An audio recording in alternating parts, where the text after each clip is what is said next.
दोस्तों, स्वागत है आपका हमारे इस चैनल सत्य शास्त्र ज्ञान पर। दोस्तों, अगर आप भी अपने जीवन में कुछ नया सीखने की चाह रखते हैं तो इस चैनल को अभी सब्सक्राइब कर लें। जब एक शिष्य ने परमहंस योगानंद जी से प्रश्न किया कि हमारा पहला जन्म कब और क्यों हुआ, सृष्टि की शुरुआत कब हुई, अगर मनुष्य रूप में भी प्रभु ही है, और फिर उनको स्वयं का विस्मरण कैसे हो गया, तो परमहंस योगानंद जी ने कहा, यही तो माया है।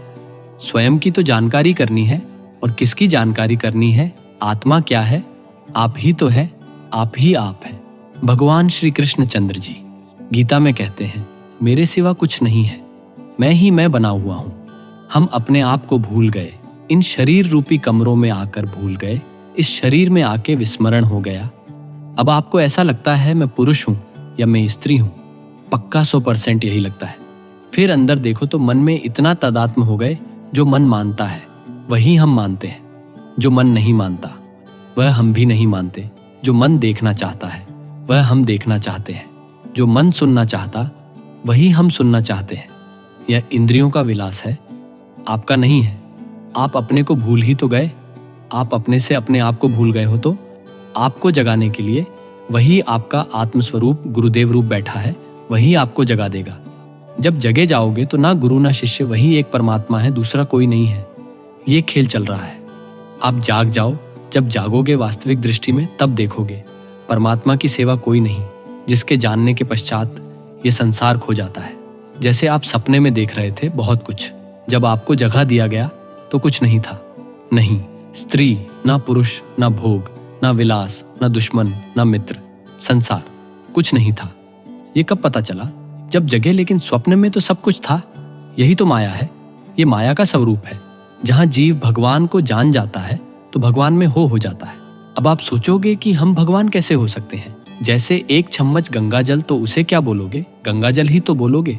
और एक टैंकर भरा गंगाजल हो तो गंगाजल ही बोलेंगे। और गंगाजल धारा बह रही हो तो गंगाजल तो हम भगवान के अंश है, तो परमात्मा पूर्ण है।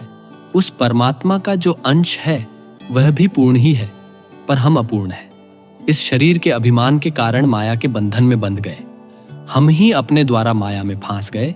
जैसे एक मकड़ी अपने मुंह से ही पूरा जाला रचती है, फिर उसी में फंस जाती है। बस ऐसे ही है सब, हम अपने जाल में ही फंस गए।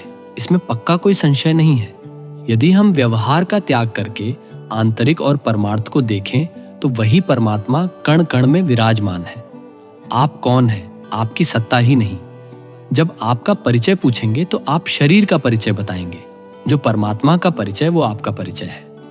आप जो परिचय दे रहे हो वो प्रकृति का परिचय दे रहे हो। ये प्रकृति के द्वारा रचा शरीर है। और जहां जन्मा वहां की बात कहोगे, आप अपना नाम बताओगे, फिर सब यह जितना है सब प्रकृति का परिचय दोगे, परमात्मा का परिचय नहीं।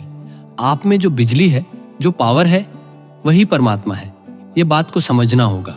फिर भक्त ने कहा, पहली बार महाराज जी जब सृष्टि बनी तो उसके बाद कैसे यह विस्मरण, कैसे याद तो रहा होगा।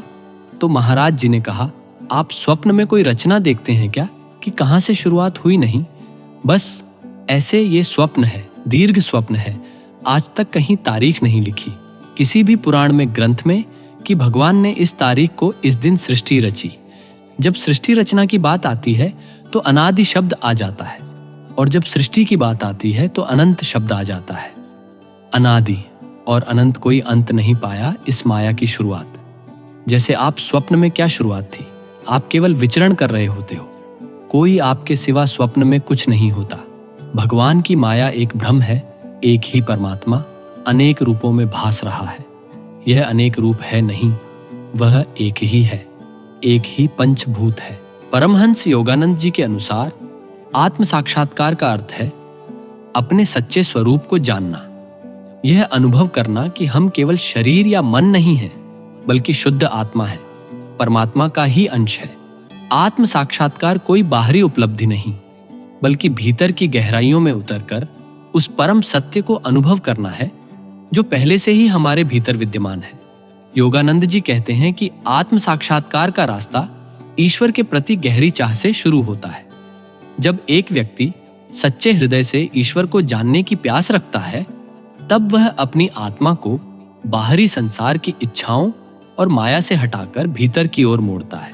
इस मार्ग में सबसे पहली आवश्यकता है आत्मनियंत्रण, इंद्रियों पर नियंत्रण, विचारों की शुद्धता और जीवन की साधना।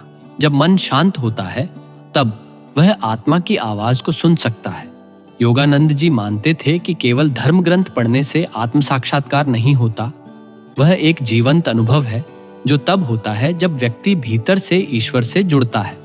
आत्म साक्षात्कार का अर्थ है उस आनंद, प्रेम और शांति को अनुभव करना जो परमात्मा का स्वभाव है।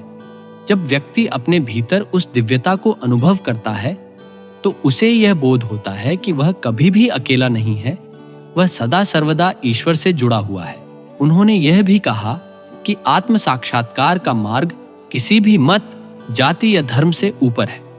यह हर मानव के भीतर स्थित सत्य की खोज है।